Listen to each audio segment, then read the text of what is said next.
Hello, everyone. Oh, how's everybody today on this fine, wonderful morning, evening, afternoon, whatever it happens to be, wherever you are? It's obviously bedtime, and I am obvious. And I have great news. Telemundo has acknowledged that my voice does not belong to them. Woo! So, slight background for those of you who might not have been around for that. I graduated to the big boy leagues. I'm finally a real streamer. I got fake copyright takedown notices. That's right. Somebody tried to claim that they owned my voice other than me. And it was Telemundo, of all things. They claimed that my videos contained what at least seemed like they were claiming that they contained audio tracks from sports broadcasts, which is a little odd since I don't broadcast sports. So I will have to think twice before I narrate any footy matches. But they released their claims, and I got notification, and all the videos on YouTube are back up and available, and no longer blocked in the United States or Puerto Rico. Of course, if you're outside of the United States and Puerto Rico, as most people in the world are, you probably didn't notice a thing. So, still good news. I was totally weirded out by it. The process was a little odd because the disputes that I had to make were made to Telemundo, not to YouTube.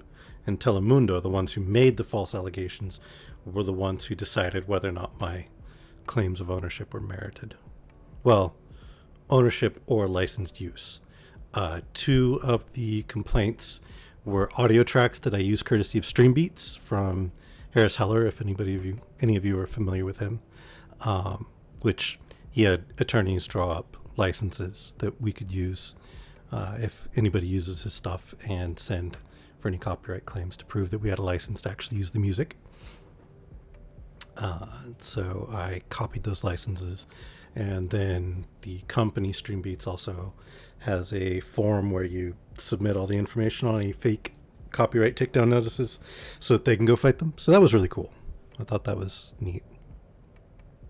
Also helps them see any like larger patterns of problems about specific tracks. But I just got notices earlier that all the claims have been released, and I double checked on my content list for the channel, and there's no longer any restrictions. So yay! Didn't have to go to court, didn't get fined, didn't get takedowns, because there's like a 3 strikes policy or something. Those 3 would have been my 3 strikes, which is ridiculous.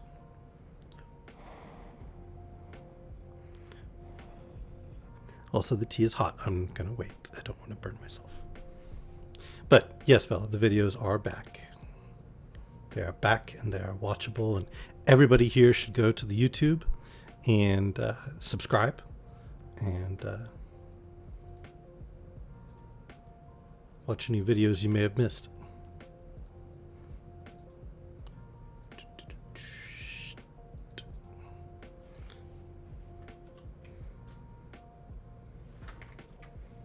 And that's the YouTube channel.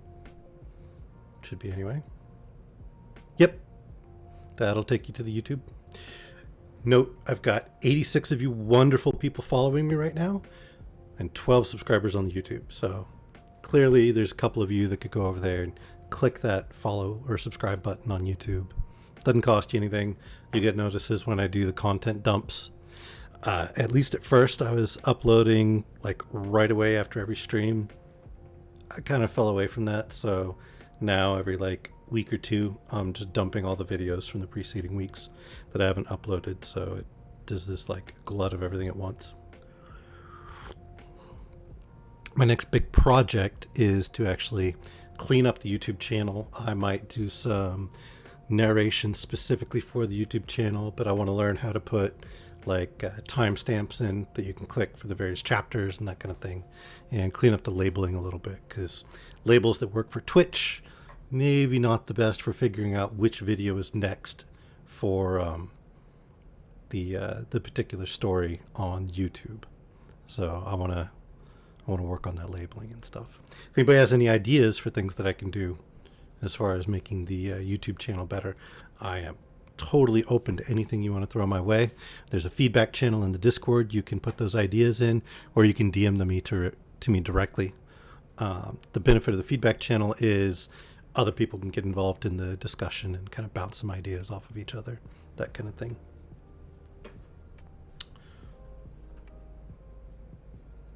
Oops, I don't want to open Chrome. Stupid misclicks. All right, let me throw out a couple of notifications, and then we will get started back into Dracula. Because, as I said, we're doing a slight format change, and we're going to read one story through, except for the subscriber streams. Those will continue to be unique. And then that way we'll get through the books quicker. It'll be easier to keep track of the story, because you won't be jumping between story. And we'll see how it works. If you guys love it, let me know. If you guys hate it, let me know. If you could go either way, well, it's not... I still like to hear from you, but that's not really helpful in making a decision about which format is better.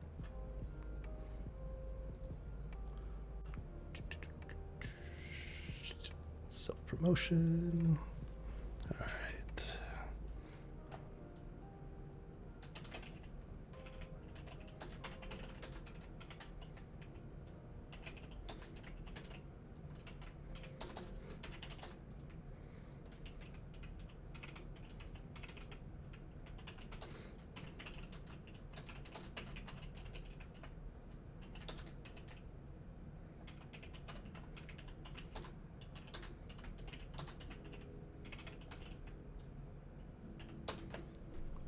Need a link.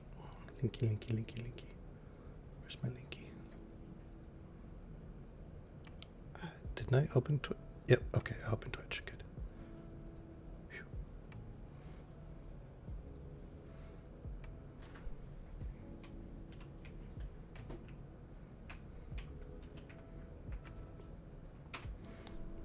All right, now just post this in like 7 different Discords.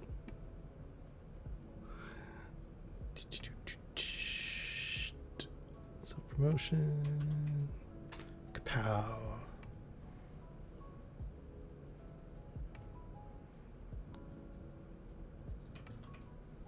Kapow. Yes, I am kapowing like every one of these.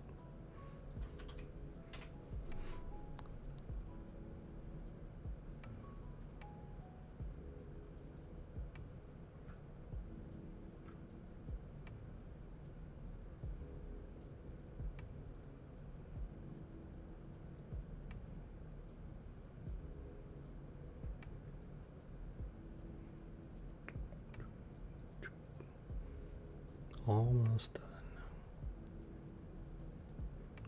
Promote your channel. There we go.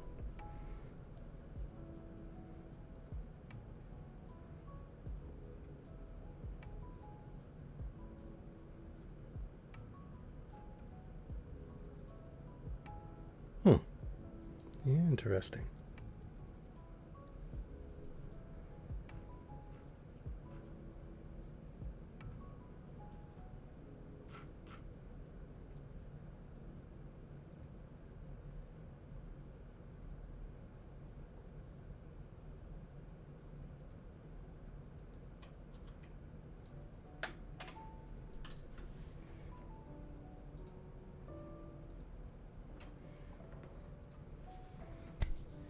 All right.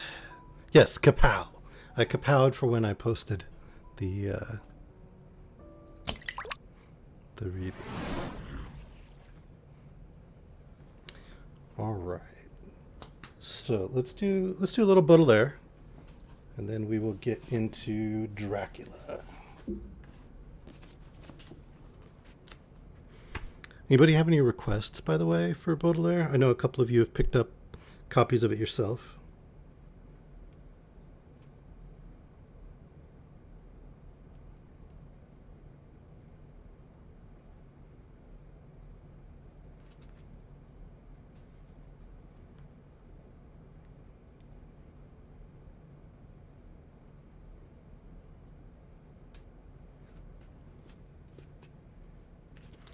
All right.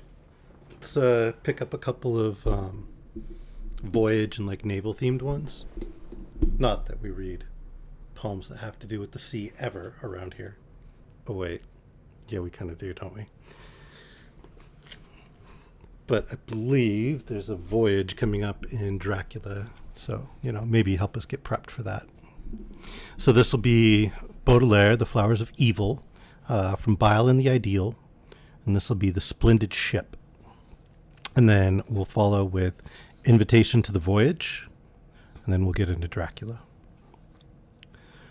O soft enchantress, I'll record with truth the diverse beauties that adorn your youth. Yes, I will paint your charm of womanhood with childhood arm in arm.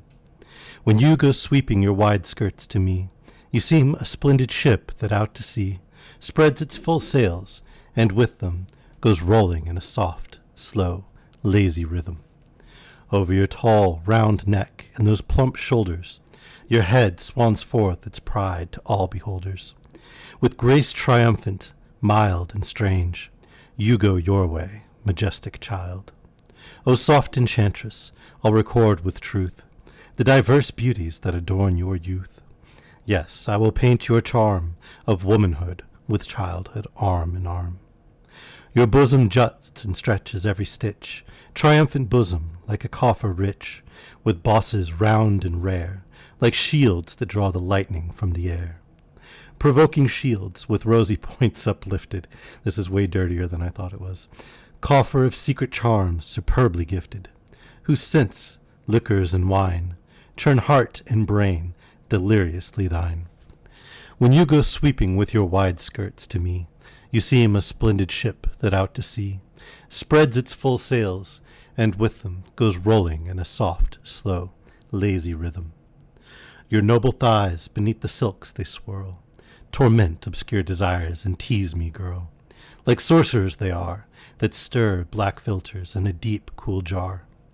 Your arms precocious Hercules would grace, and vie with pythons in their embrace. The pressure they impart would print your lover's image on your heart. Over your tall, round neck and those plump shoulders, your head swans forth its pride to all beholders. With grace triumphant, mild and strange, you go your way, majestic child. I guess don't judge a poem by its title, because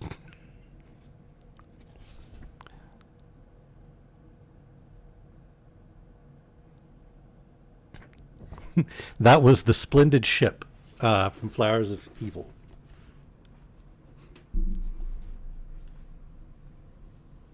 I'd give you page number, but I don't know that you necessarily have the same edition that I do.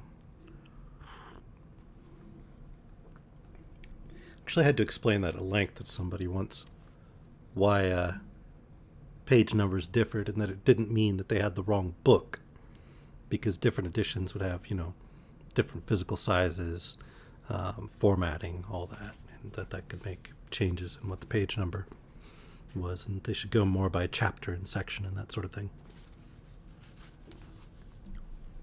So the next one is Invitation to the Voyage.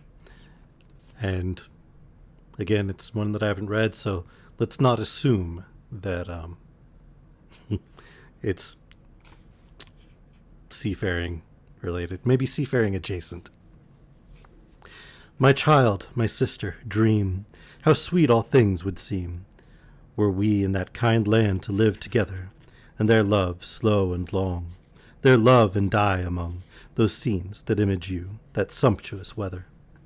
Drowned suns that glimmer there, through cloud dishevelled air, move me with such a mystery as appears within those other skies of your treacherous eyes, when I behold them shining through their tears.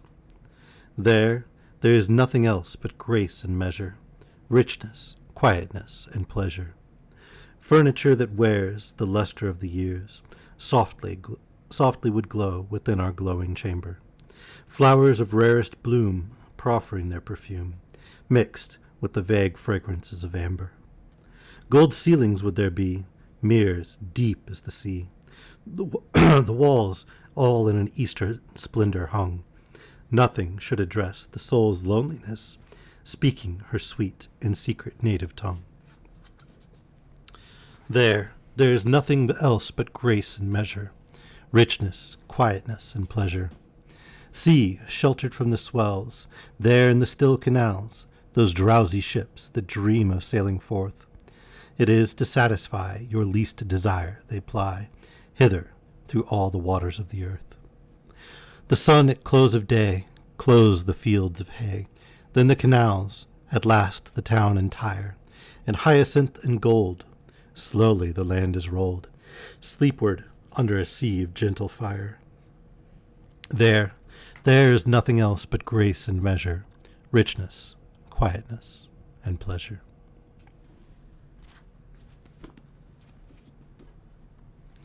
So, I mean, slightly more seafaring related than the first one, but still not quite what the title would suggest.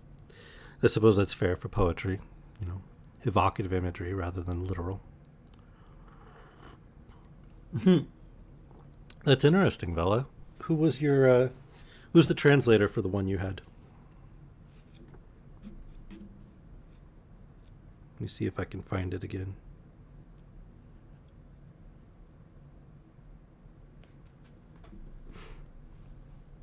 Translator for the one I read was Richard Wilbur.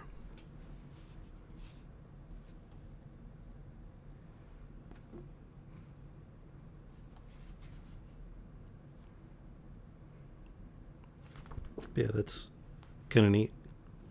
Okay.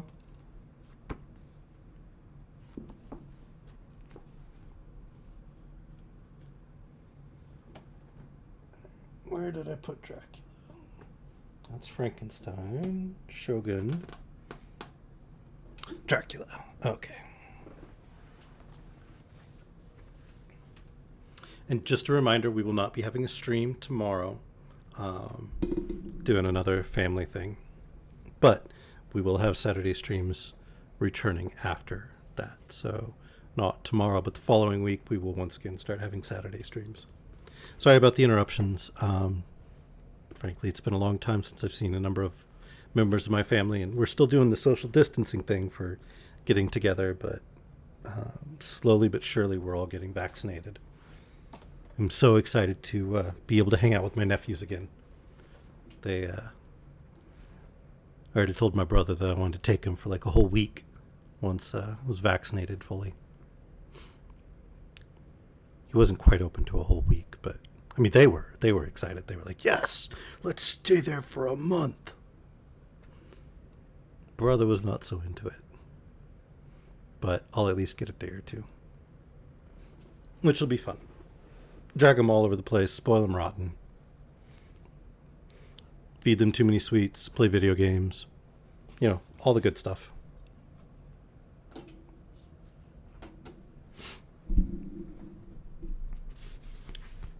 Making a couple of pugil sticks for them to wail on each other with. Pugil sticks are like a staff, but with kind of like a giant Q-tip.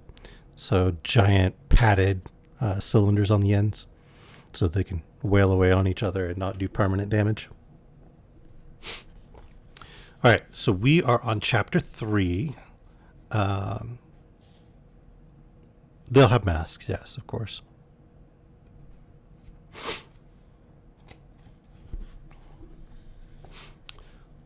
So, we're on chapter 3. It's still Jonathan Harker's journal. He had arrived at the castle after getting kind of weird, half pitying, half fearful reactions from the peasant populace of the lands he passed through. They kept doing this weird thing where they'd cross themselves and then make a sign to ward off the evil eye. And then there were the weird blue lights that the Count insisted marked ancient hidden treasures. And he had discovered that the castle itself was a veritable prison and that he was a prisoner because the locked doors prevented him from getting out of the castle. And he hadn't seen any other people, servants, anything at all other than the Count. And the Count had come up behind him when he was shaving, and there was no reflection in the shaving mirror, which all of us by now could have predicted that, but it was quite a shock to him. When I found that I was when I was a prisoner, a sort of wild feeling came over me. I rushed up and down the stairs, trying every door and peering out of every window I could find. But after a little, the conviction of my helplessness overpowered all other feelings. When I look back after a few hours, I think I must have been mad for the time, for I behaved much as a rat does in a trap. When, however, the conviction had come to me that I was helpless, I sat down quietly as I have ever done anything in my life, and began to think over what was best to be done. I am thinking still, and as yet have come to no definite conclusion. Of one thing only am I certain, that it is no use making my ideas known to the Count. He knows well that I am imprisoned, as he has done it himself, and has doubtless his own motives for it. He would only deceive me if I trusted him fully with the facts. So far as I can see, my only plan will be to keep my knowledge and my fears to myself, and my eyes open. I am, I know, either being deceived like a baby by my own fears, or else I am in desperate straits, and if the latter be so, I need and shall need all my brains to get through. I had hardly come to this conclusion when I heard the great door below shut, and knew that the Count had returned. He did not come at once to the library, so I went cautiously to my own room and found him making the bed. This was odd, but only confirmed what I had all along thought, that there were no servants in the house. When later I saw him through the chink of the hinges of the door, laying the table in the dining room, I was assured of it. For if he does himself all these menial offices, surely it is proof that there is no one else to do them. This gave me a fright, for if there is no one else in the castle, it must have been the Count himself who was the driver of the coach that brought me here. This is a terrible thought, for if so, what does it mean that he could control the wolves as he did by only holding up his hand in silence?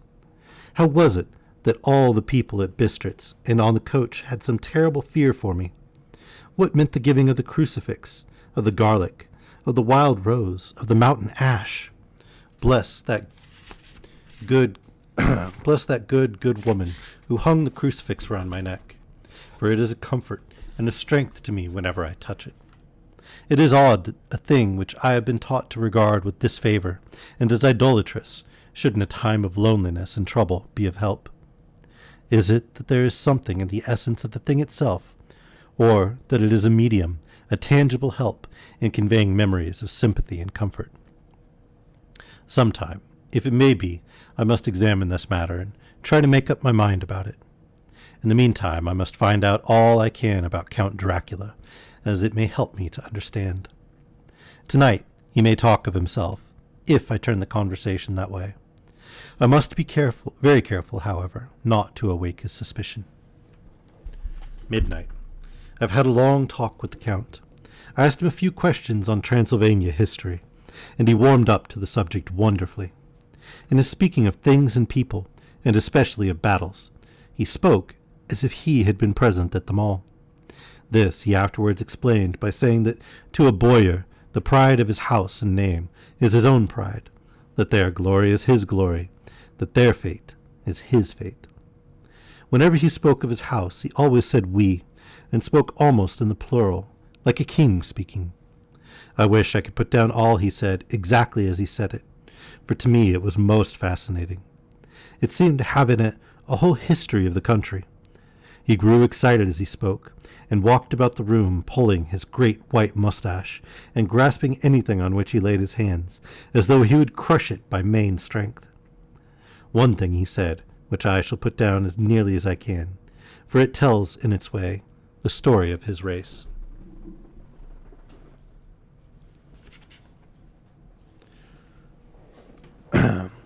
We Sizicals have a right to be proud, for in our veins flows the blood of many brave races who fought as the lion fights for lordship. Here in the whirlpool of European races, the Ugric tribe bore down from Iceland the fighting spirit which Thor and Woden gave them, which their berserkers displayed to such fell intent on the seaboards of Europe, and of Asia and Africa too, till the peoples thought that the werewolves themselves had come. Here too, when they came, They found the Huns, whose warlike fury had swept the earth like a living flame, till the dying peoples held that in their veins ran the blood of those old witches who, expelled from Scythia, had mated with the devils in the desert. Fools! Fools! What devil or what witch was ever so great as Attila, whose blood is in these veins? He held up his arms. Is it a wonder that we were a conquering race, that we were proud, that when the Magyar, the Lombard, the Avar, the Bulgar, or the Turk poured his thousands on our frontiers, we drove them back? Is it strange that when Arpad and his legions swept through the Hungarian fatherland, he found us here when he reached the frontier, that the Honfoglas was completed there, and when the Hungarian flood swept eastward, the Szeklis were claimed as kindred by the victorious Magyars, and to us for centuries was trusted the guarding of the frontier of Turkeyland. Aye, and more than that, endless duty of the frontier guard, for as the Turks say, water sleeps, and enemy is sleepless. Who more gladly than we throughout the four nations received the bloody sword, or at its warlike call flocked quicker to the standard of the king? When was redeemed that great shame of my nation, the shame of Kosovo, when the flags of the Wallach and the Magyar went down beneath the crescent? Who was it but one of my own race, who as voivode crossed the Danube and beat the Turk on his own ground? This was a Dracula indeed. Woe was it that his own unworthy brother, when he had fallen, sold his people to the Turk, and brought the shame of slavery on them. Was it not this Dracula, indeed, who inspired that other of his race, who in a later age again and again brought his forces over the great river into Turkeyland, who, when he was beaten back, came again and again and again, though he had to come alone from the bloody field where his troops were being slaughtered, since he knew that he alone could ultimately triumph? They say that he thought only of himself. Bah! What good are peasants without a leader? Where ends the war without a brain and heart to conduct it? Again, when after the battle of Mohawks, we threw off the Hungarian yoke, we of the Dracula blood were amongst their leaders, for our spirit would not brook that we were not free. Ah, young sir, the Szeklis, I cannot say that word, and the Draculas, their heart's blood, their brains, and their swords, can boast a record that mushroom growths like the Habsburgs and the Romanovs can never reach. The warlike days are over. Blood is too precious a thing in these days of dishonorable peace, and the glories of the great races are as a tale that is told. It was by this time close on morning, and we went to bed. Note: this diary seems horribly like the beginning of the Arabian Nights, for everything has to break off at cockcrow, or like the ghost of Hamlet's father. It's kind of funny that there's an Arabian Nights reference. 12th May. Let me begin with facts. Bare, meager facts, verified by books and figures, and of which there can be no doubt. I must not confuse them with experience, which will have to rest on my own observation, or my memory of them. Last evening, when the Count came from his room, he began by asking me questions on legal matters, and on the doing of certain kinds of business. I had spent the day wearily over books, and, simply to keep my mind occupied, went over some of the matters I had been examined in at Lincoln's Inn. There was a certain method in the Count's inquiries, so I shall try to put them down in sequence. The knowledge may somehow, or sometime, be useful to me. First, he asked if a man in England might have 2 solicitors or more. I told him that he might have a dozen if he wished, but that it would not be wise to have more than one solicitor engaged in one transaction, as only one could act at a time, and that to change would be certain to militate against his interest. He seemed thoroughly to understand, and went on to ask if there would be any practical difficulty in having one man to attend, say, to banking, and another to look after shipping, in case local help were needed in a place far from the home of the banking solicitor. I asked him to explain more fully, so that I might not by any chance mislead him. So he said, "I shall illustrate. Your friend and mine, Mr. Peter Hawkins, from under the shadow of your beautiful cathedral at Exeter, which is far from London, buys from me through your good self my place at London. Good. Now, here let me say frankly, lest you should think it strange that I have sought the services of one so far off from London, instead of someone resident there, that my motive was that no local interest might be served save my wish only, and as one of London residents might, perhaps, have some purpose of himself or friend to serve, I went thus afield to seek my agent, whose labours should be only to my interest. Now, suppose I, who have much of affairs, wish to ship goods, say, to Newcastle, or Durham, or Harwich, or Dover. Might it not be that it could with more ease be done by consigning to one in these ports? I answered that certainly it would be most easy, but that we solicitors had a system of agency one for the other, so that local work could be done locally on instructions from any solicitor, so that the client, simply placing himself in the hands of one man, could have his wishes carried out by him without further trouble. But, said he, I could be at liberty to direct myself. Is it not so? Of course, I replied, and such is often done by men of business, who do not like the whole of their affairs to be known by any one person.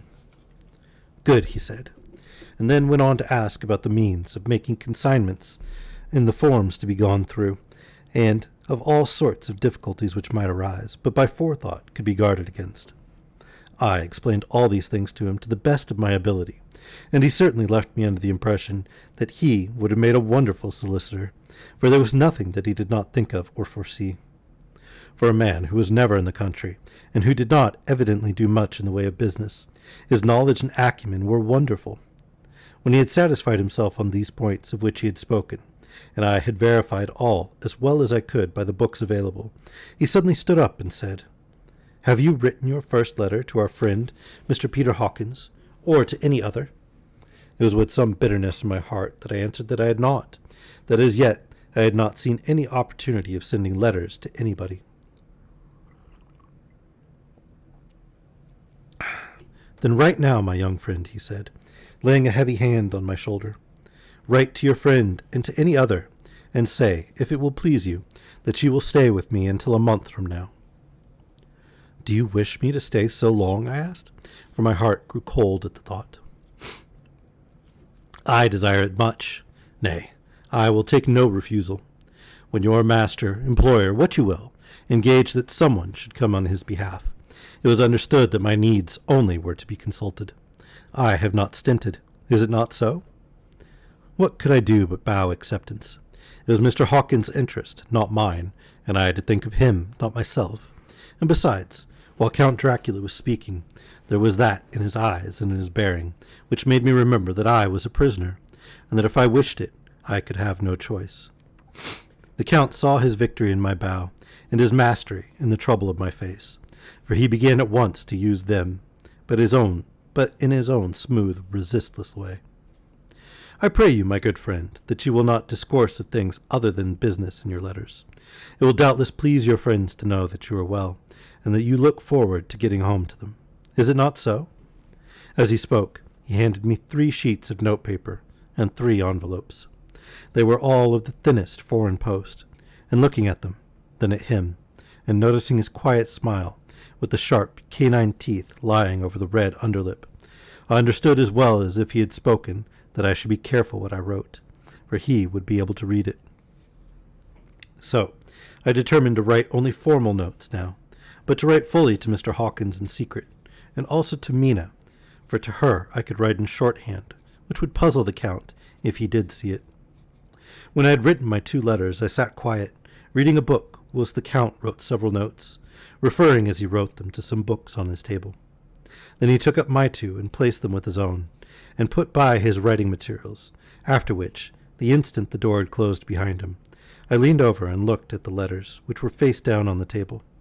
I felt no compunction in doing so, for under the circumstances I felt that I should protect myself in every way I could. One of the letters was directed to Samuel F. Billington, No. 7, The Crescent, Whitby, another to Herr Leutner, Varna, the third was to Coutts and Company, London, and the fourth to Herren Klopstock and Billruth, bankers, Budapest. The second and fourth were unsealed, and I was just about to look at them when I saw the door handle move. I sank back in my seat, having just had time to replace the letters as they had been, and to resume my book, before the Count, holding still another letter in his hand, entered the room. He took up the letters on the table and stamped them carefully, and then turning to me, said, "I trust you will forgive me, but I have much work to do in private this evening. You will, I hope, find all things as you wish." At the door he turned, and after a moment's pause said, "Let me advise you, my dear young friend, nay, let me warn you with all seriousness, that should you leave these rooms, you will not by any chance go to sleep in any other part of the castle. It is old and has many memories, and there are bad dreams for those who sleep unwisely. Be warned, should sleep now, or ever overcome you, or be like to do, then haste to your own chamber, or to these rooms, for your rest will then be safe. But if you be not careful in this respect, then—" He finished his speech in a gruesome way, for he motioned with his hands as if he were washing them. I quite understood. My only doubt was as to whether any dream could be more terrible than the unnatural, horrible net of gloom and mystery which seemed closing around me. Later, I endorsed the last words written, but this time there is no doubt in question. I shall not fear to sleep in any place where he is not. I have placed the crucifix over the head of my bed, and I imagine that my rest is thus freer from dreams, and there it shall remain. When he left me, I went to my room. After a little while, not hearing any sound, I came out and went up the stone stair to where I could look out toward the south. There was some sense of freedom in the vast expanse, inaccessible though it was to me, as compared with the narrow darkness of the courtyard. Looking out of this, I felt that I was indeed in prison, and I seemed to want a breath of fresh air, though it were of the night. I am beginning to feel that this nocturnal existence tell on me. It is destroying my nerve. I start at my own shadow, and am full of all sorts of horrible imaginings. God knows that there is ground for my terrible fear in this accursed place. I look out over the beautiful expanse, bathed in soft yellow moonlight, till it was almost as light as day. In the soft light, the distant hills become melted, and the shadows in the valleys and gorges of velvety blackness. The mere beauty seemed to cheer me. There was peace and comfort in every breath I drew. As I leaned from the window, my eye was caught by something moving a story below me, and somewhat to my left, where I imagined, from the order of the rooms, that the windows of the Count's own room would look out. The window at which I stood was tall and deep, stone-mullioned, and though weather-worn, was still complete, but it was evidently many a day since the case had been there. I drew back behind the stonework and looked carefully out. What I saw was the Count's head coming out from the window. I did not see the face, but I knew the man by the neck and the movement of his back and arms. In any case, I could not mistake the hands which I had had so many opportunities of studying. I was at first interested and somewhat amused, for it is wonderful how small a matter will interest and amuse a man when he is a prisoner. But my very feelings changed to repulsion and terror when I saw the whole man slowly emerge from the window. It began to crawl down the castle wall over that dreadful abyss, face down, with his cloak spreading out around him like great wings. At first I could not believe my eyes. I thought it was some trick of the moonlight, some weird effect of shadow. But I kept looking, and it could be no delusion. I saw the fingers and toes grasp the corners of the stones, worn clear of the mortar by the stress of years, and by thus using every projection and inequality, moved downwards with considerable speed, just as a lizard moves along a wall. What manner of man is this? Or what manner of creature is it in the semblance of man? I felt the dread of this horrible place overpowering me. I am in fear, in awful fear, and there is no escape for me. I am encompassed about with terrors that I dare not think of. 15th May. Once more have I seen the Count go out in his lizard fashion. He moved downwards in a sidelong way, some 100 feet down and a good deal to the left. He vanished into some hole or window. When his head had disappeared, I leaned out to try and see more, but without avail. The distance was too great to allow a proper angle of sight. I knew he had left the castle now, and thought to use the opportunity to explore more than I had dared to do as yet. I went back to the room, and taking a lamp, tried all the doors. They were all locked as I had expected, but the locks were comparatively new. And the locks were comparatively new. But I went down the stone stairs to the hall where I had entered originally. I found I could pull back the bolts easily enough and unhook the great chains, but the door was locked, and the key was gone. That key must be in the Count's room. I must watch should his door be unlocked, so that I may get it and escape. I went on to make a thorough examination of the various stairs and passages, and to try the doors that opened from them. 1 or 2 small rooms near the hall were open, but there was nothing to see in them except old furniture, dusty with age and moth-eaten. At last, however, I found one door at the top of the stairway, which, though it seemed to be locked, gave a little under pressure. I tried harder, and found that it was not really locked, but that the resistance came from the fact that the hinges had fallen somewhat, and the heavy door rested on the floor. Here was an opportunity which I might not have again, so I exerted myself, and, with many efforts, forced it back so that I could enter. I was now in a wing of the castle further to the right than the rooms I knew, and a story lower down. From the windows, I could see that the suite of rooms lay along to the south of the castle, the windows of the end room looking out both west and south. On the latter side, as well as to the former, there was a great precipice. The castle was built on the corner of a great rock, so that on 3 sides it was quite impregnable, and great windows were placed here where sling or bow or culverin could not reach, and consequently light and comfort, impossible to a position which had to be guarded or secured.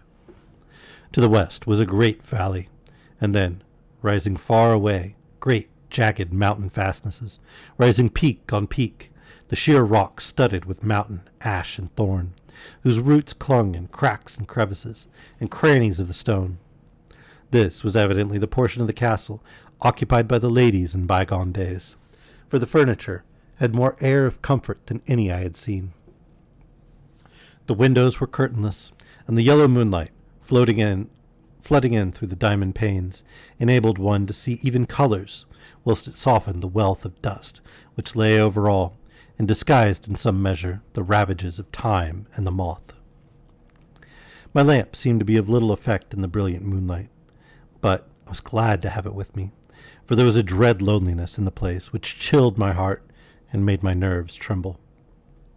Still, it was better than living alone in the rooms which I had come to hate from the presence of the Count, and after trying a little to school my nerves, I found a soft quietude come over me.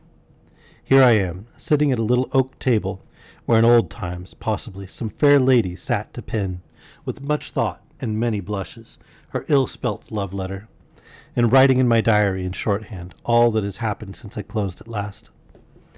It is 19th century up to date with a vengeance, and yet, unless my senses deceive me, the old centuries had, and have, powers of their own which mere modernity cannot kill. Later, the morning of 16th May. God preserve my sanity, for to this I am reduced. Safety and the assurance of safety are things of the past. While I live on here, there is but one thing to hope for, that I may not go mad, if indeed I be not mad already. If I be sane, then surely it is maddening to think of all the foul things that lurk in this hateful place. The Count is the least dreadful to me. That to him alone I can look for safety, even though this be only whilst I can serve his purpose. Great God, merciful God, let me be calm, for out of that way lies madness indeed. I begin to get new lights on certain things which have puzzled me. Up to now, I never quite knew what Shakespeare meant when he made Hamlet say, "My tablets, quick, my tablets, 'tis meet that I put it down," etc. For now, feeling as though my own brain were unhinged, or as if the shock had come which must end in its undoing, I turned to my diary for repose. The habit of entering accurately must help to soothe me. The Count's mysterious warning frightened me at the time.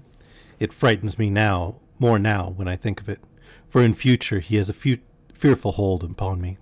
I shall fear to doubt what he may say. When I had written in my diary, and had fortunately replaced the book and pen in my pocket, I felt sleepy. The Count's warning came into my mind, but I took a pleasure in disobeying it. The sense of sleep was upon me, and with it the obstinacy which sleep brings as outrider. The soft moonlight soothed, and the wide expanse without gave a sense of freedom which refreshed me. I determined not to return tonight to the gloom-haunted rooms, but to sleep here, where of old ladies had sat and sung and lived sweet lives, whilst their gentle breasts were sad for their menfolk away in the midst of remorseless wars. I drew a great couch out from its place near the corner, so that as I lay I could look at the lovely view to east and south, and unthinking of and uncaring for the dust, composed myself for sleep. I suppose I must have fallen asleep. I hope so, but I fear, for all that followed was startlingly real. So real that now, sitting here in the broad, full sunlight of the morning, I cannot in the least believe that it was all sleep. I was not alone. The room was the same, unchanged in any way since I came into it.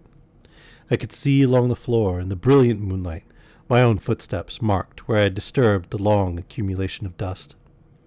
In the moonlight opposite me were 3 young women, ladies by their dress and manner.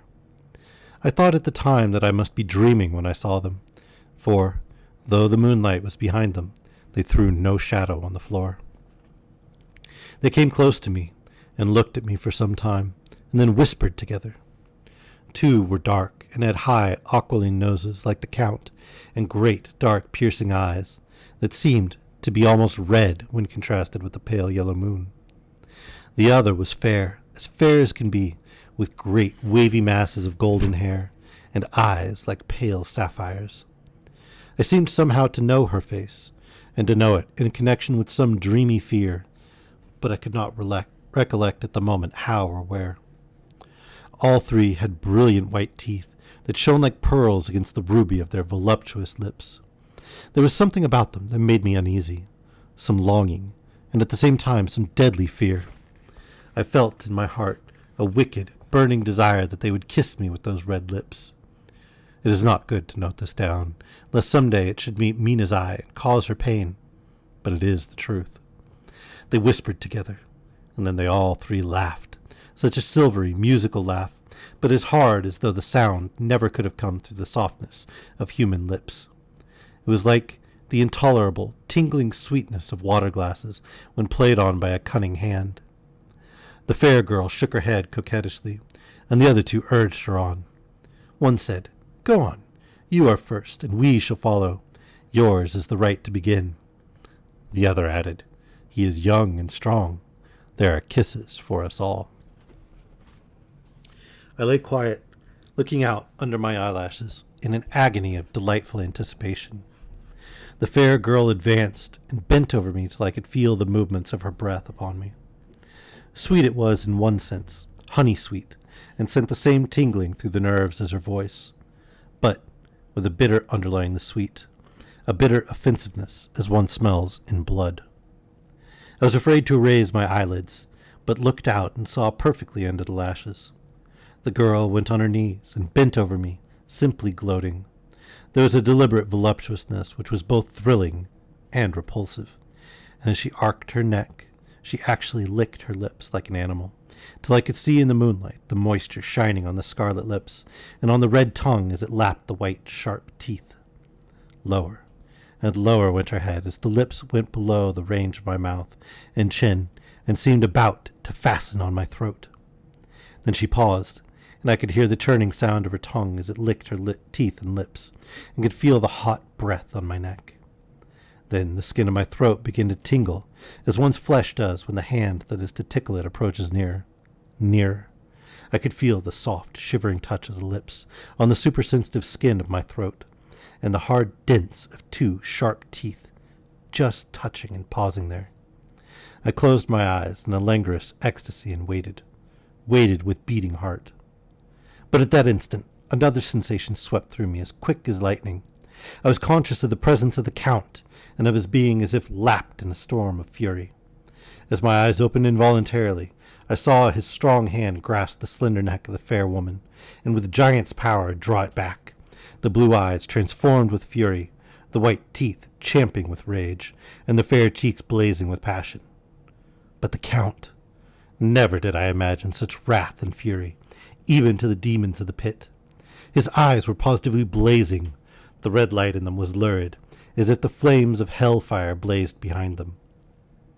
His face was deathly pale, and the lines of it were hard like drawn wires. The thick eyebrows that met over the nose now seemed like a heaving bar of white, hot metal.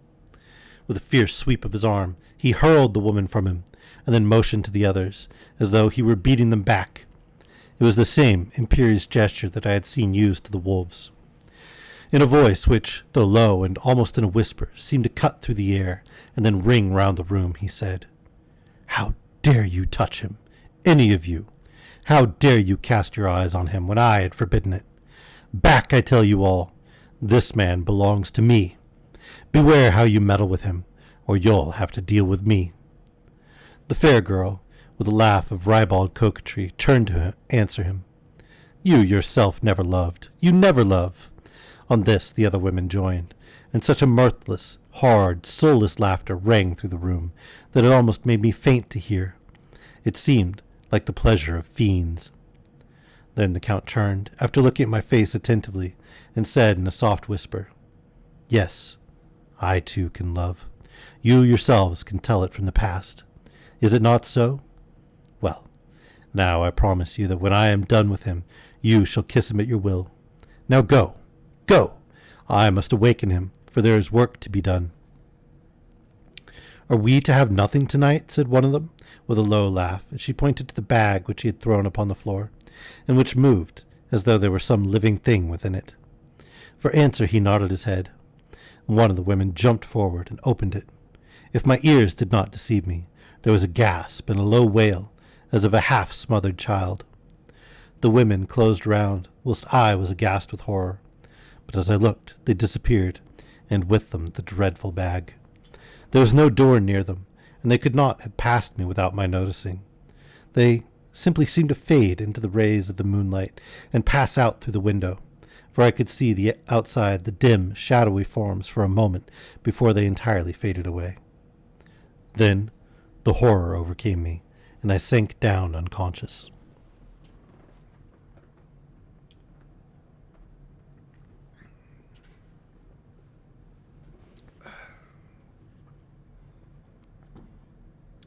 Sorry, just refilling tea real quick. That was the close of the chapter.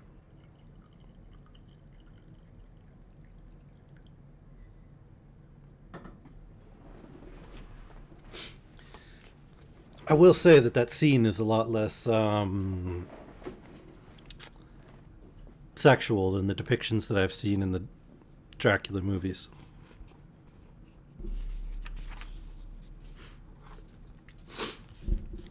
They were trying to eat him rather than, other things. All right, so Chapter 4.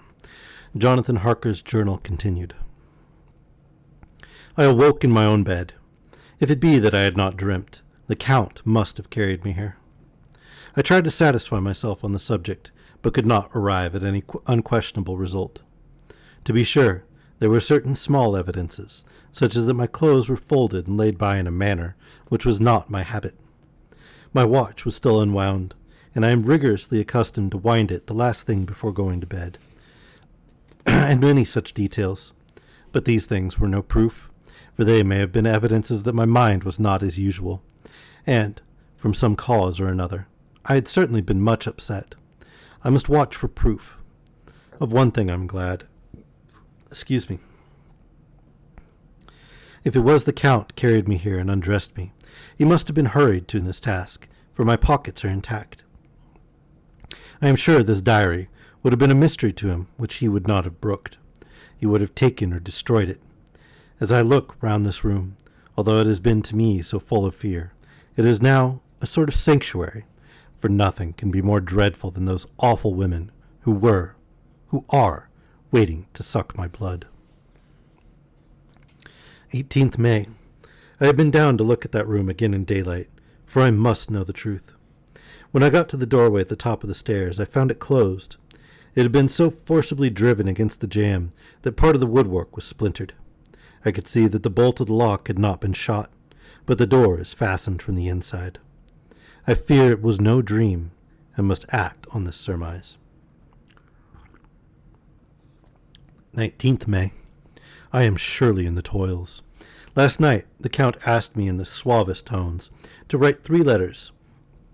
One, saying that my work here was nearly done, and that I should start for home within a few days. Another, that I was starting on the next morning, from the time of the letter. And the third, that I had left the castle and arrived at Bistritz. I would fain have rebelled, but felt that in the present state of things it would be madness to quarrel openly with the Count, whilst I am so absolutely in his power. And to refuse would to be excite his suspicion, and to arouse his anger. He knows that I know too much, and that I must not live, lest I be dangerous to him. My only chance is to prolong my opportunities. Something may occur which will give me a chance to escape. I saw in his eyes something of that gathering wrath which was manifest when he hurled that fair woman from him. He explained to me that posts were few and uncertain, and that my writing now would ensure ease of mind to my friends. And he assured me, with so much impressiveness, that he would countermand the later letters, which would be held over at Bistritz until due time, in case chance would admit of my prolonging my stay. That to oppose him would have been to create new suspicion. I therefore pretended to fall in with his views, and asked him what dates I should put on the letters. He calculated a minute, and then said, "The first should be June 12th, the second June 19th, and the third June 29th. I know now the span of my life. God help me. 28th May. There is a chance of escape, or at any rate of being able to send word home. A band of Izgani have come to the castle and are encamped in the courtyard. These Izgani are gypsies. I have notes of them in my book. They are peculiar to this part of the world, though allied to the ordinary gypsies all the world over. There are thousands of them in Hungary and Transylvania, who are almost outside all law. They attach themselves as a rule to some great noble or boyar, and call themselves by his name. They are fearless and without religion, save superstition, and they talk only their own varieties of the Romany tongue. I shall write some letters home, and shall try to get them to have them posted. I have already spoken to them through my window to begin acquaintanceship. They took their hats off and made obeisance and many signs, which, however, I could not understand any more than I could their spoken language. I have written the letters. Mina's is in shorthand, and I simply asked Mr. Hawkins to communicate with her. To her I have explained my situation, but without the horrors which I may only surmise. It would shock and frighten her to death were I to expose my heart to her. Should the letters not carry, then the Count shall not yet know my secret, or the extent of my knowledge. I have given the letters. I threw them through the bars of my window with a gold piece, and made what signs I could to have them posted. The man who took them pressed them to his heart and bowed, and then put them in his cap. I could do no more. I stole back to the study and began to read. As the Count did not come in, I have written here. The Count has come. He sat down beside me and said in his smoothest voice, as he opened 2 letters, "The Izgani have given me these, of which, though I know not whence they come, I shall, of course, take care. See," you must have looked at it, "one is from you, and to my friend Peter Hawkins. The other," here he caught sight of the strange symbols as he opened the envelope, and the dark look came into his face, and his eyes blazed wickedly. "The other is a vile thing, an outrage upon friendship and hospitality. It is not signed. Well, so it cannot matter to us." And he calmly held letter and envelope in the flame of the lamp till they were consumed. Then he went on. "The letter to Hawkins, that I shall, of course, send on, since it is yours. Your letters are sacred to me. Your pardon, my friend, that unknowingly I did break the seal. Will you not cover it again?" He held out the letter to me, and with a courteous bow handed me a clean envelope. I could only redirect it and hand it to him in silence. When he went out of the room, I could hear the key turn softly. A minute later, I went over and tried it, and the door was locked. When, an hour or 2 after, the Count came quietly into the room, his coming awakened me, for I had gone to sleep on the sofa. He was very courteous and very cheery in his manner, and seeing that I had been sleeping, he said, So, my friend, you are tired?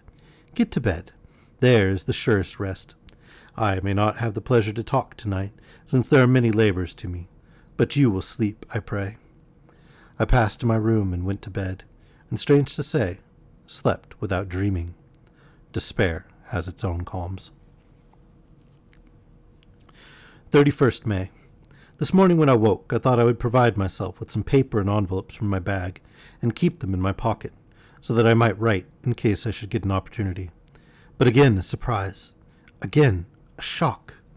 Every scrap of paper was gone, and with it all my notes, my memoranda relating to railways and travel, my letter of credit. In fact, all that might be useful to me were I once outside the castle. I sat and pondered a while, and then some thought occurred to me, and I made search of my portmanteau and in the wardrobe where I had placed my clothes. The suit in which I had traveled was gone, and also my overcoat and rug. I could find no trace of them anywhere. This looked like some new scheme of villainy. 17 June. This morning, as I was sitting on the edge of my bed, cudgeling my brains, I heard without a cracking of whips and pounding and scraping of horses' feet up the rocky path beyond the courtyard. With joy I hurried to the window, and saw drive into the yard 2 great leader wagons. Each drawn by 8 sturdy horses, and at the head of each pair a Slovak with his wide hat, great nail-studded belt, dirty sheepskin, and high boots. They had also their long staves in hand. I ran to the door, intending to descend and try and join them through the main hall, as I thought that way might be opened for them. Again a shock. My door was fastened on the outside. Then I ran to the window and cried to them. They looked up at me stupidly and pointed. But just then the hetman of the Szgany came out, and seeing them pointing to my window, said something at which they laughed. Henceforth, no effort of mine, no piteous cry or agonized entreaty, would make them even look at me. They resolutely turned away. The leader wagons contained great square boxes, with handles of thick rope. These were evidently empty by the ease with which the Slovaks handled them, and by their resonance as they were roughly moved. When they were all unloaded and packed in a great heap in one corner of the yard, the Slovaks were given some money by the Szgany, and spitting on it for luck, lazily went each to his horse's head. Shortly afterwards, I heard the cracking of their whips die away in the distance. 24th June, before morning. Last night the Count left me early, and locked himself into his own room. As soon as I dared, I ran up the winding stair, and looked out of the window, which opened south. I thought I would watch for the Count, for there is something going on. The Szgany are quartered somewhere in the castle, and are doing work of some kind. I know it, for now and then I hear a far-away muffled sound, as of mattock and spade, and whatever it is, it must be the end of some ruthless villainy. I had been at the window somewhat less than half an hour, when I saw something come out of the Count's window. I drew back and watched carefully, and saw the whole man emerge. It was a new shock to me to find that he had on the suit of clothes which I had worn whilst travelling here, and slung over his shoulder the terrible bag which I had seen the women take away. There could be no doubt as to his quest, and in my garb too. This, then, is his new scheme of evil, that he will allow others to see me as they think, so that he may both leave evidence that I have been seen in the towns or villages, posting my own letters, and that any wickedness which he may do shall by the local people be attributed to me. It makes me rage to think that this can go on, and whilst I am shut up here, a veritable prisoner, but without that protection of the law which is even a criminal's right and consolation. I thought I should watch for the Count's return, and for a long time sat doggedly at the window.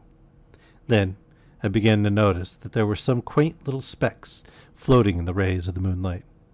They were like the tiniest grains of dust, and they whirled round and gathered in clusters in a nebulous sort of way. I watched them with a sense of soothing, and a sort of calm stole over me.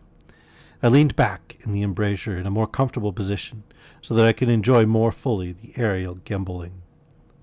Something made me start up, a low, piteous howling of dogs somewhere far below in the valley, which was hidden from my sight. Louder it seemed to ring in my ears, and the floating motes of dust to take new shapes to the sound as they danced in the moonlight. I felt myself struggling to awake to some call of my instincts. Nay, my very soul was struggling, and my half-remembered sensibilities were striving to answer the call. I was becoming hypnotized. Quicker and quicker danced the dust. The moonbeams seemed to quiver as they went by me into the mass of gloom beyond. More and more they gathered till they seemed to take dim, phantom shapes. And then I started, broad awake and in full possession of my senses, and ran screaming from the place.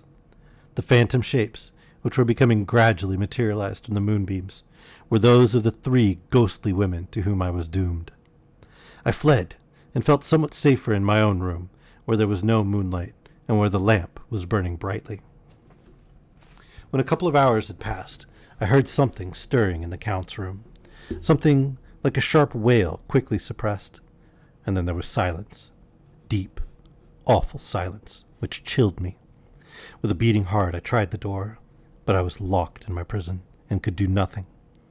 I sat down and simply cried. As I sat, I heard a sound in the courtyard without, the agonized cry of a woman. I rushed to the window and, throwing it up, peered out between the bars. There indeed was a woman with disheveled hair, holding her hands over her heart as one distressed with running. She was leaning against a corner of the gateway. When she saw my face at the window, she threw herself forward and shouted in a voice laden with menace, "Monster, give me my child!"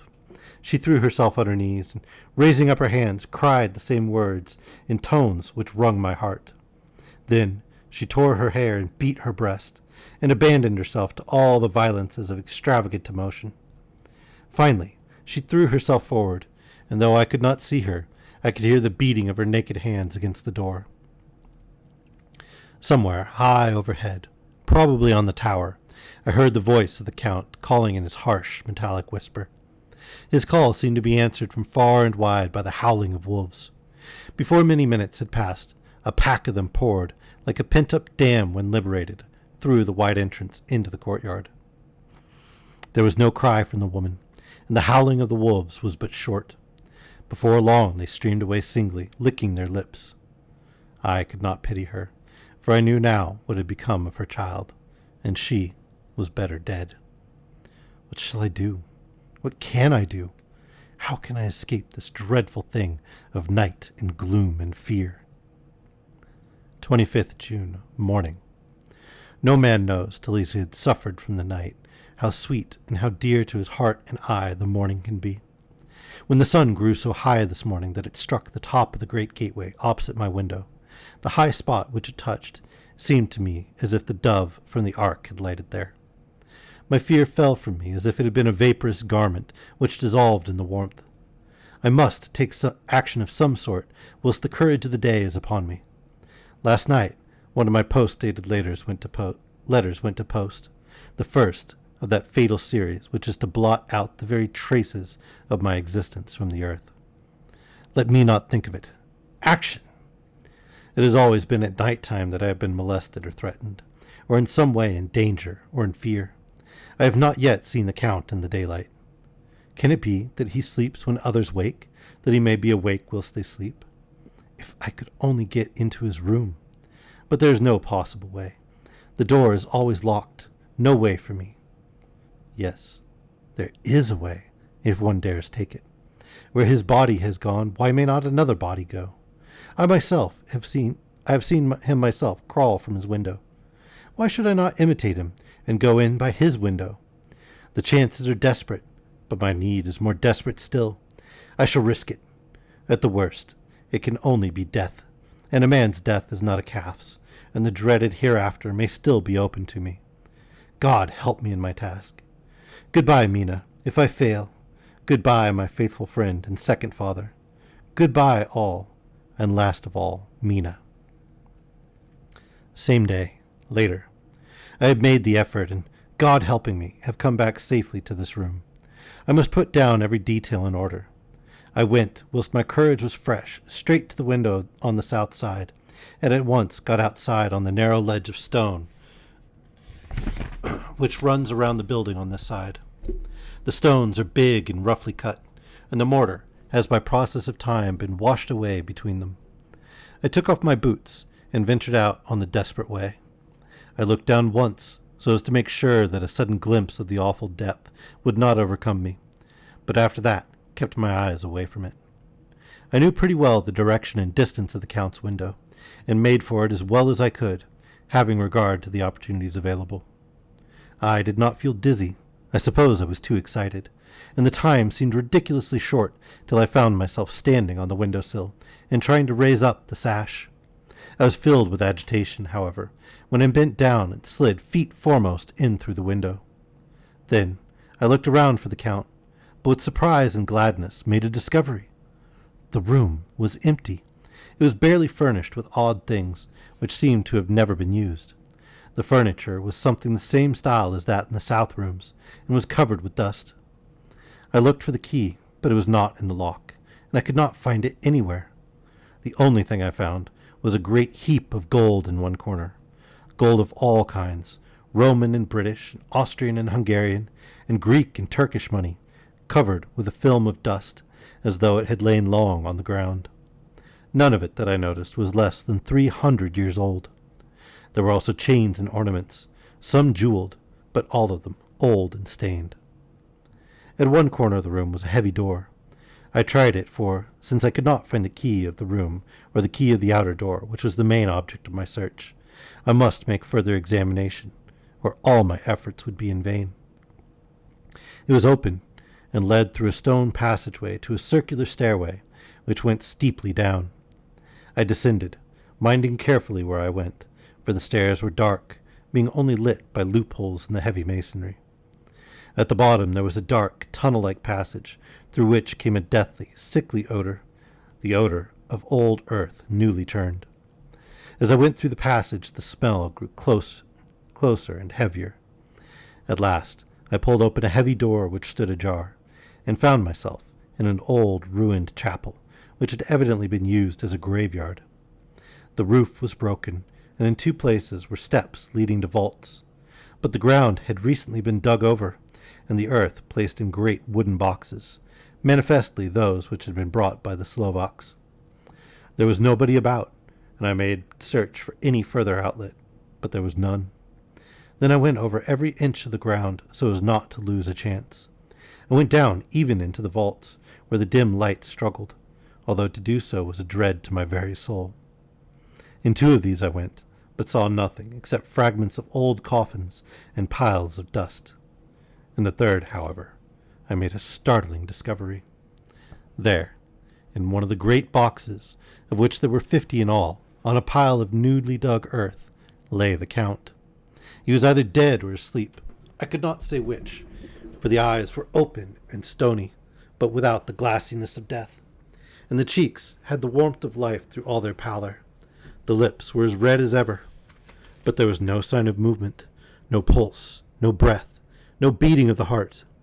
I bent over him and tried to find any sign of life, but in vain. He could not have lain there long, for the earthly smell would have passed away in a few hours. By the side of the box was its cover, pierced with holes here and there. I thought he might have the keys on him, but when I went to search, I saw the dead eyes, and in them, dead though they were, such a look of hate, though unconscious of me or my presence, that I fled from the place, and leaving the Count's room by the window, crawled up again up the castle wall. Regaining my room, I threw myself panting upon the bed and tried to think. 29th June. Today is the date of my last letter, and the Count has taken steps to prove that it was genuine, for again I saw him leave the castle by the same window, and in my clothes. As he went down the wall, lizard fashion, I wished I had a gun or some lethal weapon that I might destroy him, but I fear that no weapon wrought alone by man's hand would have any effect on him. I dared not wait to see him return, for I feared to see those weird sisters. I came back to the library and read there till I fell asleep. I was awakened by the Count, who looked at me as grimly as a man can look, as he said, "Tomorrow, my friend, we must part. You return to your beautiful England, I to some work which may have such an end that we may never meet. Your letter home has been dispatched. Tomorrow I shall not be here, but all shall be ready for your journey. In the morning come the Isgani, who have some labors of their own here, and also come some Slovaks.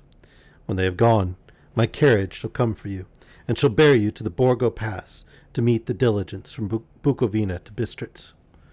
But I am in hopes that I shall see more of you at Castle Dracula. I suspected him, and determined to test his sincerity. Sincerity. It seems like a profanation of the word to write it in connection with such a monster. So asked him point blank, "Why may I not go tonight?" "Because, dear sir, my coachman and horses are away on a mission." "But I would walk with pleasure. I want to get away at once." He smiled, such a soft, smooth, diabolical smile that I knew there was some trick behind his smoothness. He said, "And your baggage?" "I do not care about it. I can send for it some other time." The Count stood up and said, with a sweet courtesy which made me rub my eyes, it seemed so real, "You English have a saying which is close to my heart, for its spirit is that which rules our boyars. Welcome the coming, speed the parting guest. Come with me, my dear young friend. Not an hour shall you wait in my guest house against your will, though sad I am at your going, and that you so suddenly desire it. Come." With a stately gravity, he, with the lamp, preceded me down the stairs and along the hall. Suddenly he stopped. Hark! Close at hand came the howling of many wolves. It was almost as if the sound sprang up at the rising of his hand, just as the music of a great orchestra seemed to leap under the baton of the conductor. After a pause of a moment, he proceeded in his stately way to the door, drew back the ponderous bolts, unhooked the heavy chains, and began to draw it open. To my intense astonishment, I saw that it was unlocked. Suspiciously, I looked all round, but could see no key of any kind. As the door began to open, the howling of the wolves without grew louder and angrier. Their red jaws, with champing teeth, and their blunt-clawed feet as they leaped, came in through the opening door. I knew then that to struggle at the moment against the Count was useless. With such allies as these at his command, I could do nothing. But still the door continued slowly to open, and only the Count's body stood in the gap. Suddenly it struck me that this might be the moment and means of my doom. I was to be given to the wolves, and at my own instigation.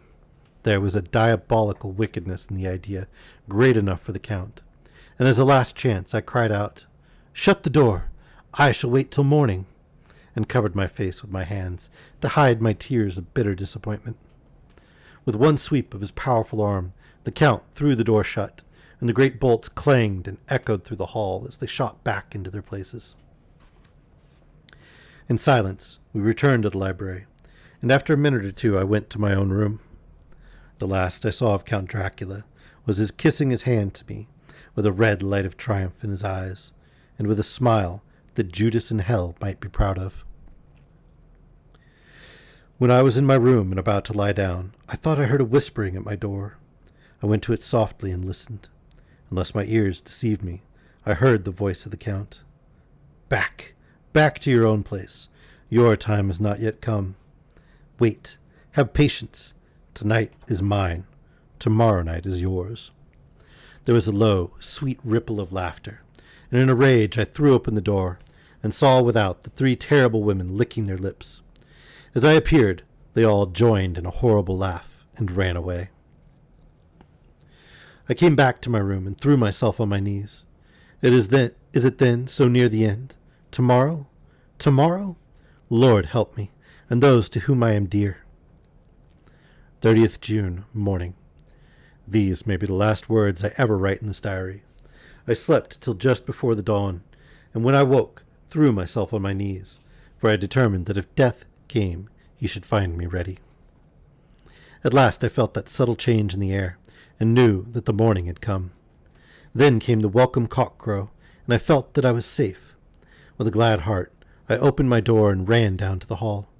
I had seen that the door was unlocked, and now escape was before me. With hands that trembled with eagerness, I unhooked the chains and drew back the massive bolts. But the door would not move. Despair seized me. I pulled and pulled at the door, and shook it till, massive as it was, it rattled in its casement. I could see the bolt shot. It had been locked after I left the Count. Then a wild desire took me to obtain the key at any risk, and I determined then and there to scale the wall again and gain the Count's room. He might kill me, but death now seemed the happier choice of evils. Without a pause, I rushed up to the east window and scrambled down the wall as before into the Count's room. It was empty, but that was as I expected. I could not see a key anywhere, but the heap of gold remained. I went through the door in the corner and down the winding stair and along the dark passage to the old chapel. I knew now well enough where to find the monster I sought.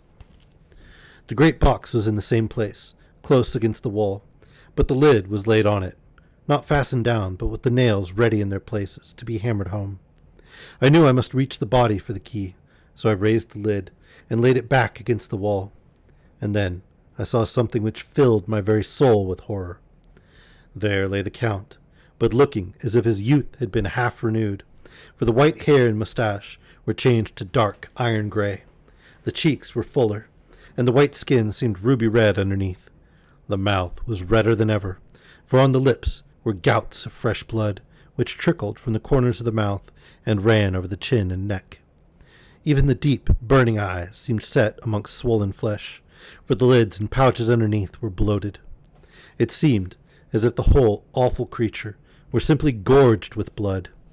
He lay like a filthy leech, exhausted with his repletion. I shuddered as I bent over to touch him, and every sense in me revolted at the contact. But I had to search, or I was lost. The coming night might see my own body a banquet in a similar way to those horrid three. I felt all over the body, but no sign could I find of the key. Then I stopped and looked at the Count. There was a mocking smile on the bloated face, which seemed to drive me mad. This was the being I was helping to transfer to London, where perhaps for centuries to come he might, amongst its teeming millions, satiate his lust for blood, and create a new and ever-widening circle of semi-demons to batten on the hapless. The very thought drove me mad. A terrible desire came upon me to rid the world of such a monster. There was no lethal weapon at hand, but I seized a shovel which the workmen had been using to fill the cases, and lifting it high, struck with the edge downward at the hateful face. But as I did so, the head churned, and the eyes fell full upon me, with all their blaze of basilisk horror. The sight seemed to paralyze me, and the shovel turned in my hand and glanced from the face, merely making a deep gash above the forehead. The shovel fell from my hand across the box, and as I pulled it away, the flange of the blade caught the edge of the lid, which fell over again, and hid the horrid thing from my sight. The last glimpse I had was of the bloated face, blood-stained, and fixed with a grin of malice, which would have held its own in the nethermost hell. I thought and thought what should be my next move, but my brain seemed on fire, and I waited with a despairing feeling growing over me. As I waited, I heard in the distance a gypsy song sung by merry voices coming closer, and through their song the rolling of heavy wheels and the cracking of whips. The Yezgani and the Slovaks, of whom the Count had spoken, were coming. With a last look around, and at the box which contained the vile body, I ran from the place and gained the Count's room, determined to rush out at the moment the door should be opened. With strained ears I listened, and heard downstairs the grinding of the key in the great lock, and the falling back of the heavy door. There must have been some other means of entry, or someone had a key for one of the locked doors. Then there came the sound of many feet tramping, and dying away in some passage which sent up a clanging echo. I turned to run down again toward the vault, where I might find the new entrance, but at the moment there seemed to come a violent puff of wind, and the door to the winding stair blew to with a shock that set the dust from the lintels flying. When I ran to push it open, I found that it was hopelessly fast. I was again a prisoner, and the net of doom was closing round me more closely. As I write, there is in the passage below a sound of many tramping feet, and the crash of weights being set down heavily, doubtless the boxes with their freight of earth. There is a sound of hammering. It is the box being nailed down. Now I can hear the heavy feet tramping again along the hall, with many other idle feet coming behind them. The door is shut, and the chains rattle. There is a grinding of the key in the lock. I can hear the key withdrawn. Then another door opens and shuts. I hear the creaking of lock and bolt. Hark! In the courtyard and down the rocky way, the roll of heavy wheels, the crack of whips, and the chorus of the Asgani as they pass into the distance. I am alone in the castle with those awful women. Faugh! Mina is a woman, and there is naught in common. They are devils of the pit. I shall not remain alone with them. I shall try to scale the castle wall farther than I have yet attempted. I shall take some of the gold with me, lest I want it later. I may find a way from this dreadful place. And then, away for home, away to the quickest and nearest train, away from this cursed spot, from this cursed land, where the devil and his children still walk with earthly feet. At least God's mercy is better than that of these monsters, and the precipice is steep and high. At its foot a man may sleep, as a man. Goodbye, all. Mina.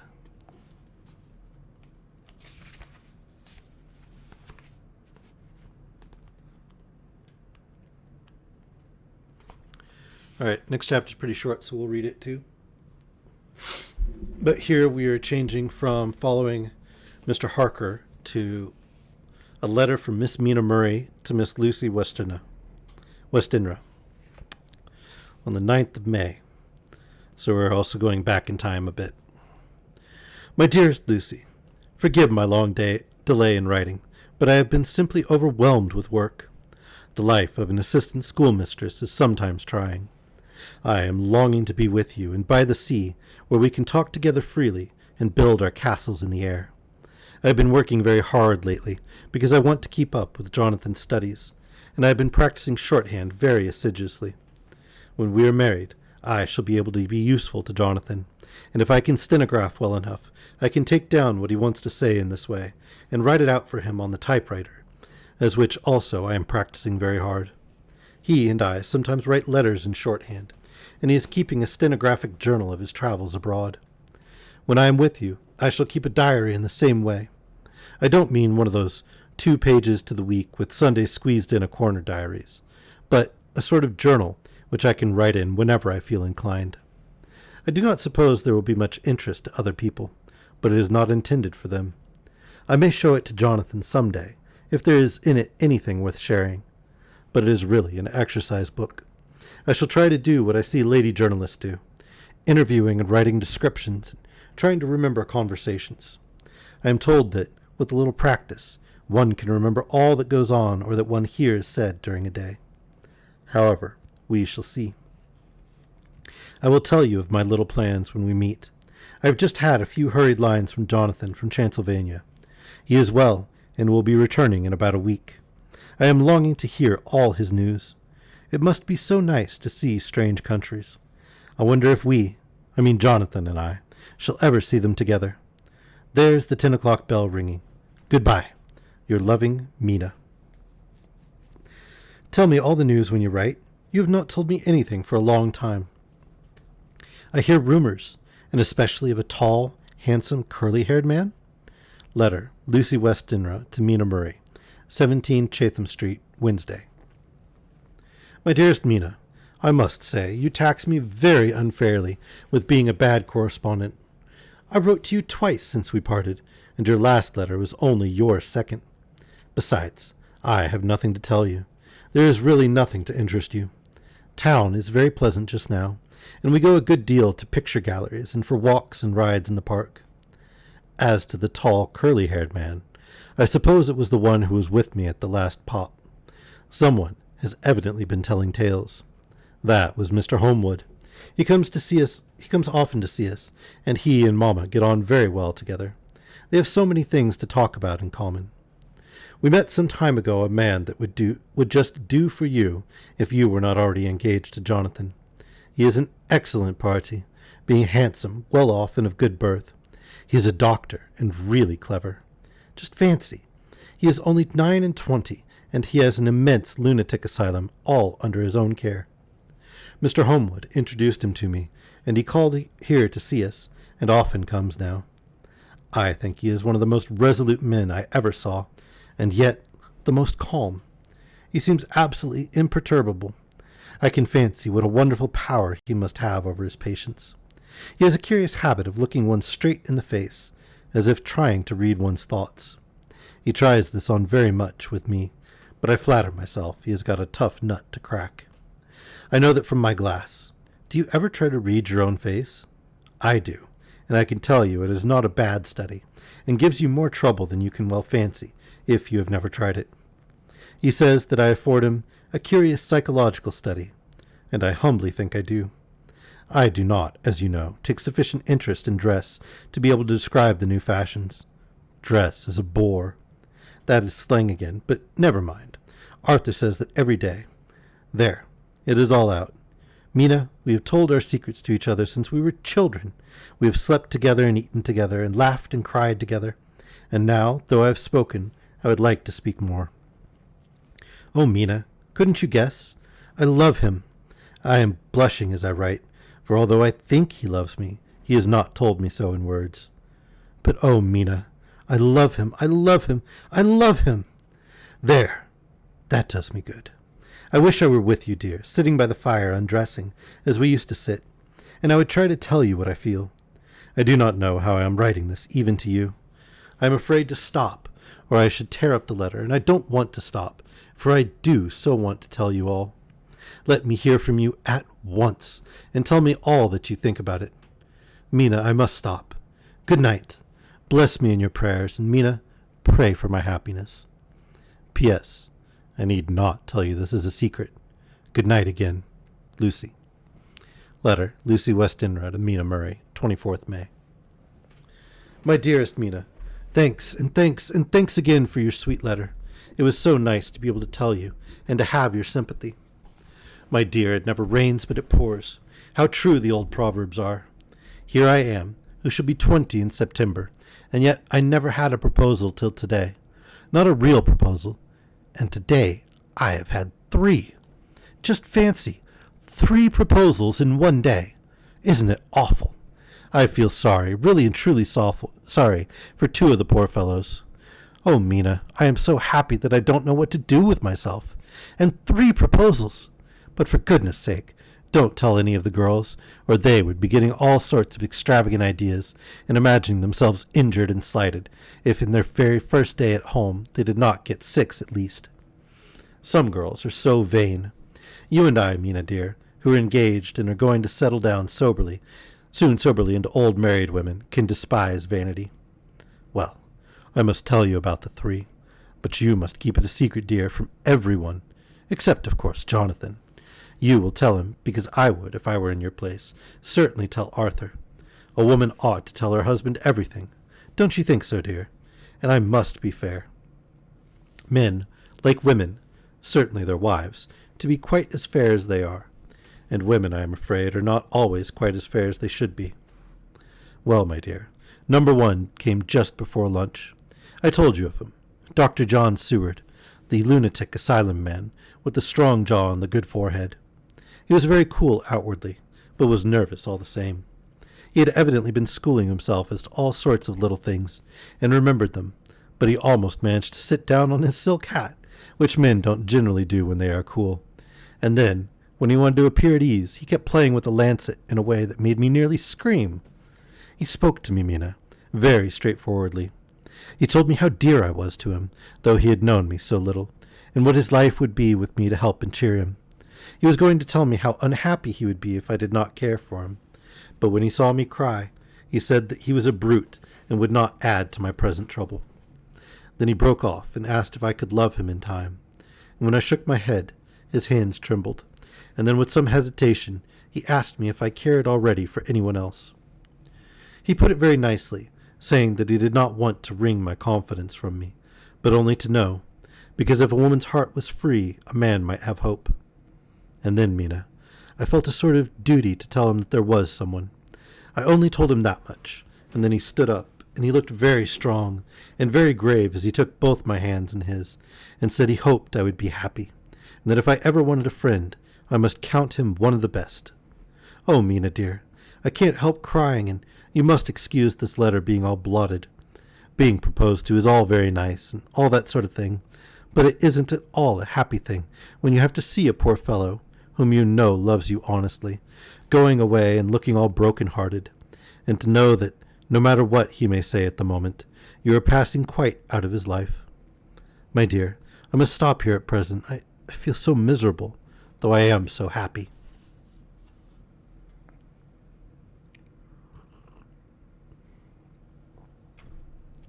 Evening.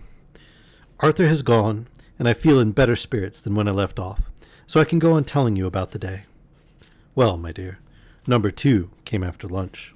He is such a nice fellow, an American from Texas, and he looks so young and so fresh that it seems almost impossible that he has been to so many places and has had such adventures. I sympathize with poor Desdemona when she had such a dangerous stream poured in her ear, even by a black man. I suppose that we women are such cowards that we think a man will save us from fears, and we marry him. I know now what I would do if I were a man and wanted to make a girl love me. No, I don't, for there was Mr. Morris telling us his stories, and Arthur never told any, and yet, my dear, I am somewhat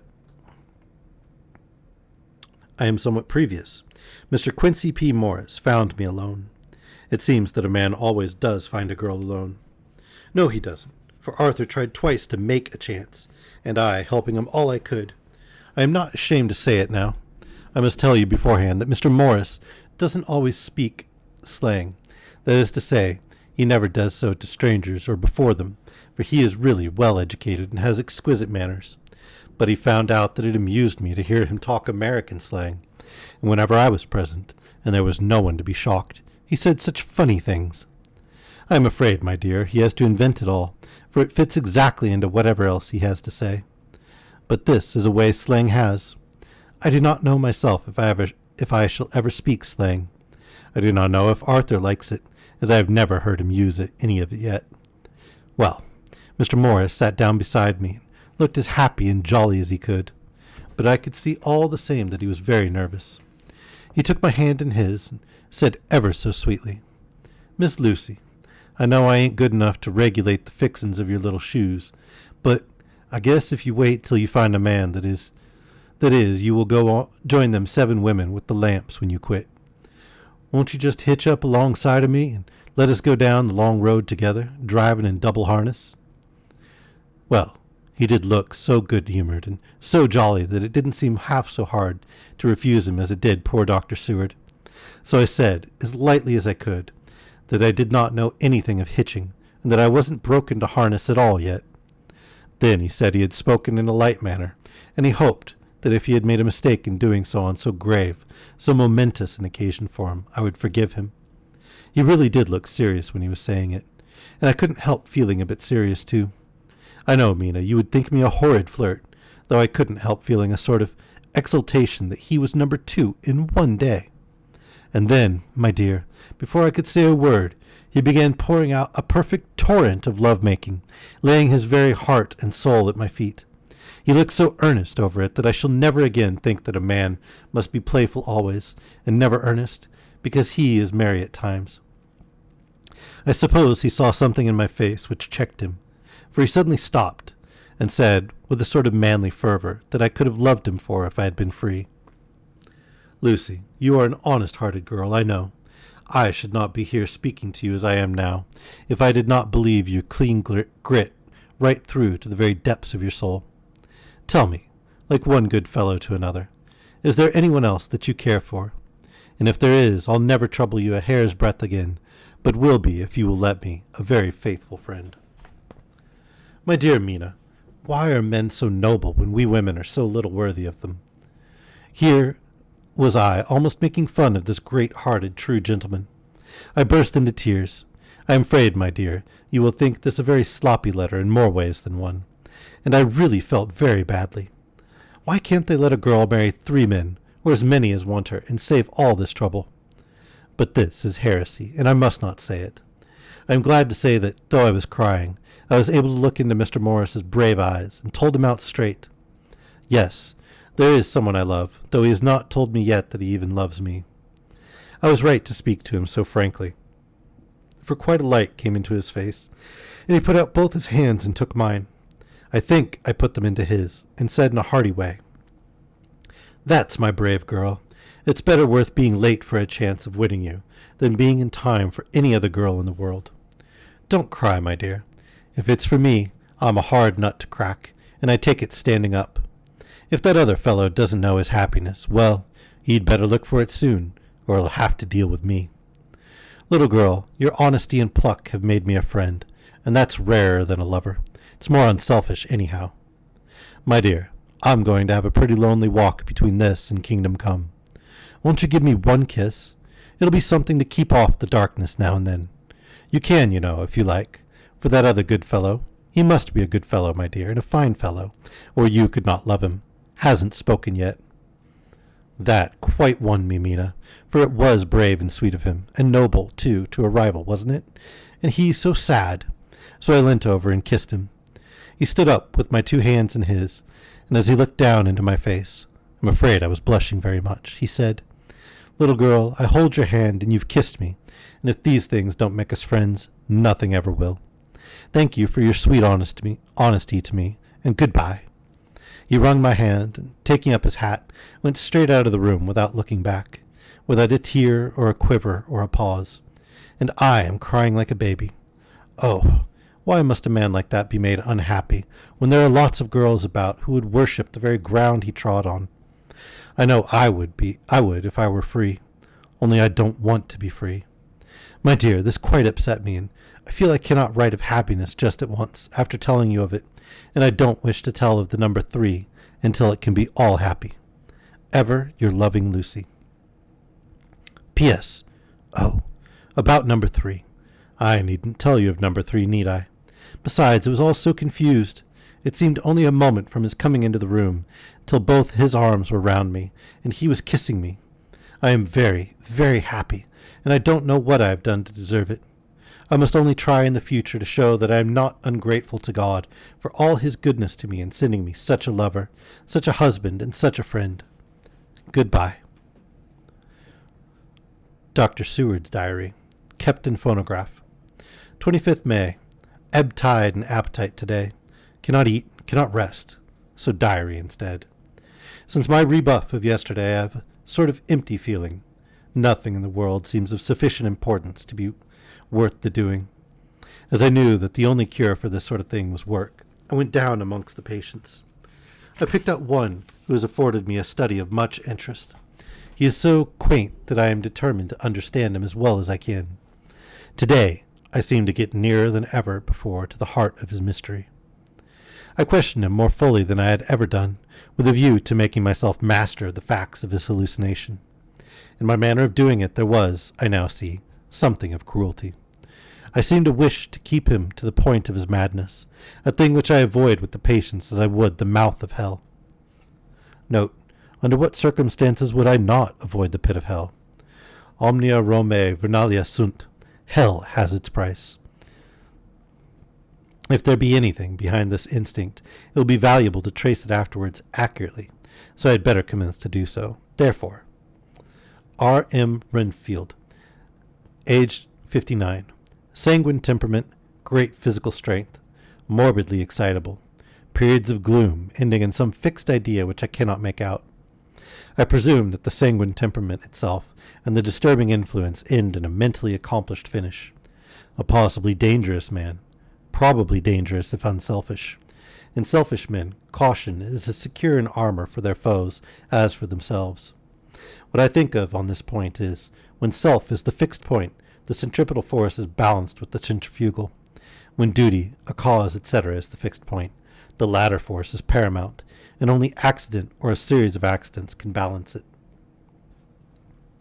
Letter, Quincy P. Morris to Honorable Arthur Holmwood.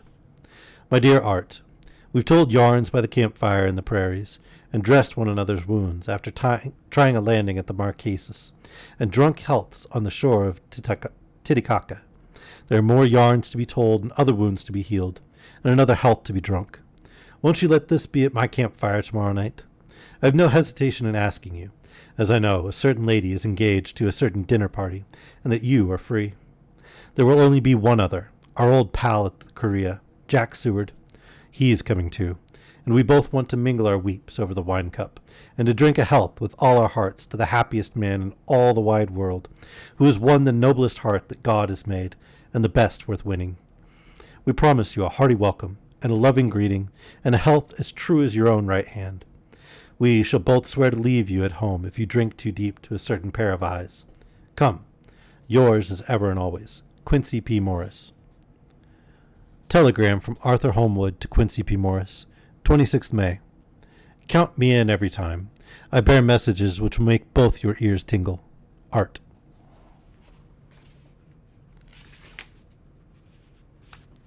We'll close there. And on Wednesday, we will pick up with Chapter 6, which will be Mina Murray's journal.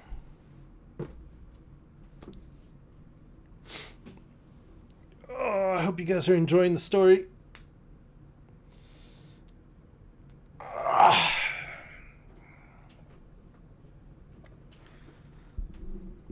Man. Nah, you're not enjoying it, Random?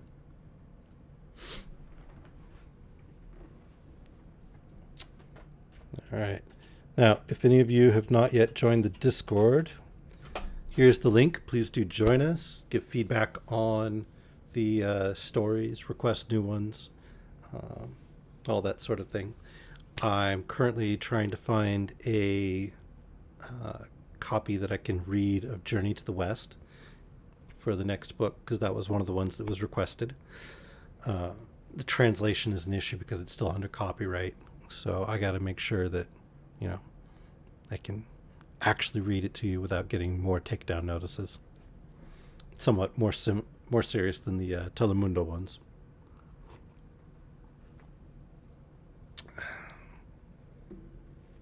And if you enjoyed the story, please click the follow button. You can pick up the older content over on the YouTube channel. And like I said at the beginning of the stream, I'm trying to come up with ways to improve the YouTube channel and maybe do some readings exclusive to that, and reorganize the videos that are on there. Right now it's just the raw dumps from Twitter, from the VODs. Twitch. Bleh. Don't even know what platform I'm on. From Twitch. So they're not the best organized at the moment, other than chronologically. So I do think I need to fix that issue.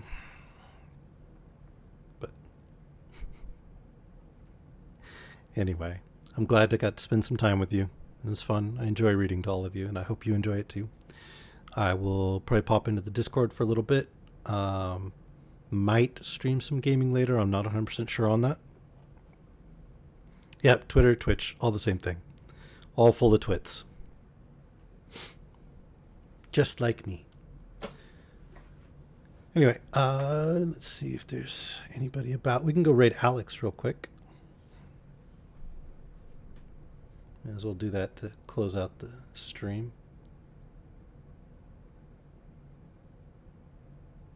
I'm not wrong that I'm a twit. So much love. I can feel it. Alright, let's go raid Alex real quick.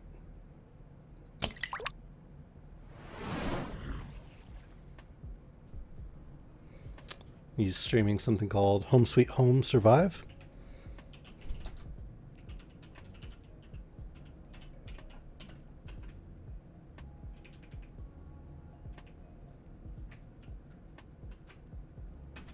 All right, there we go.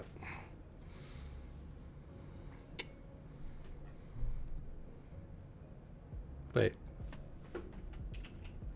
Don't mind me. Just type in the wrong command. That's not embarrassing or anything. There we go.